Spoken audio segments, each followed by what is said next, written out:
Gurun Esterløy det som vi kunne kalla en äventyrare. Hon var mellan annat första förska kvinnan som var uppe på Mont Blanc. Och det var kanske om det månte att de flesta föringarna hörde om Gurun Esterløy för första fär. Men hon har färdast nekva ärastane och tar många ästronten vara ölla få försk fjäll som hon kör ver på. Välkommen Gurun. Tack för det. Nu kallar jag akkurat en äventyrare. Är det en god lösning av det? Jag vet inte. Vad är en äventyrare? Är det du? Ja, det är allt. Vad är det som drev det ut i hem? Det är förvittne. Möta folk, komma känna folk och sitta nöjd stå.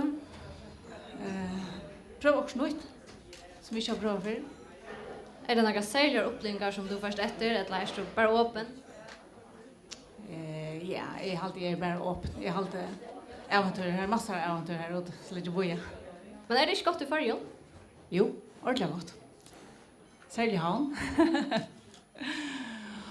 Och onkel kan det vara, hvis man har nekvan utföra långsel så kan det kanske vara en avbjörning i sig själv att bygga förrjun och ha ett 8-4 jobb.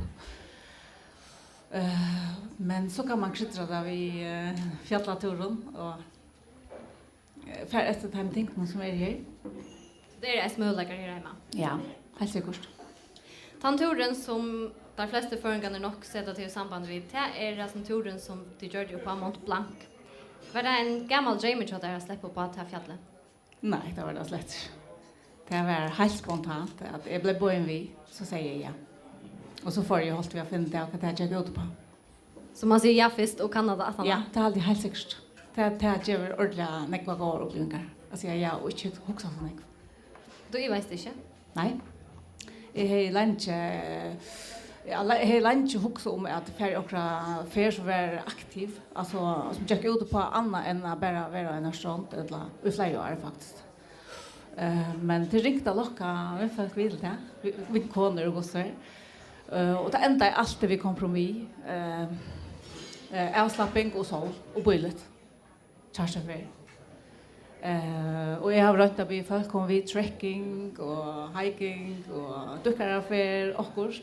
Min kunder, men det är alltid det är omgått det är som jag finner min vilja. Nu var det så ett förälder av manfallet som får det och tar bjöd så tar vi och så tog bara jag. Ja. Vad minns du särskilt från att du i turen? Jag minns allt från till tur. Allt vi gjorde var helt fantastiskt. Själv avbjörningen var ju enorm. Alltså jag har ju omgått prövat något som bara luktes. Så alla de här tankarna är gjort om vi får komma på det fjället.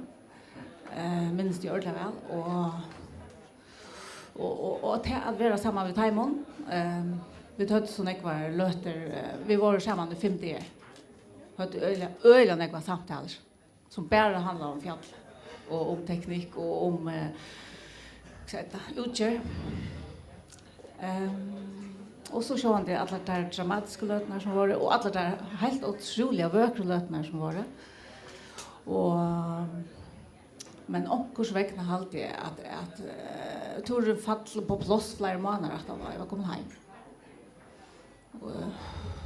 Och han började inte ta vi var här nere men han började ta avgörande om affär. Så jag minns allt förlöp som det är helt särskilt i min liv.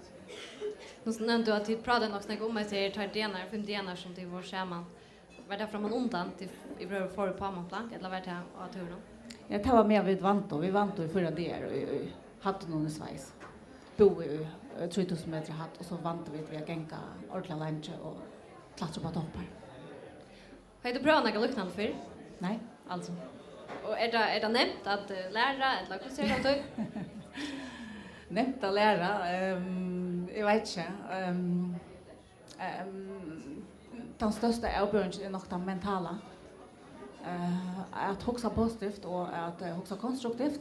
Och till ordentligt ringt har man inte prövat något för man är unga erfarenheter att sammanbära. Vi tar hött och nekvar att han hade runt maraton och flera hade varit på Kilimanjaro. Och jag har bara mig själv att gänga runt och överbevisa mig själv. Om vi får klara det lite. Nekvar diskussioner i New York om vi får klara det lite.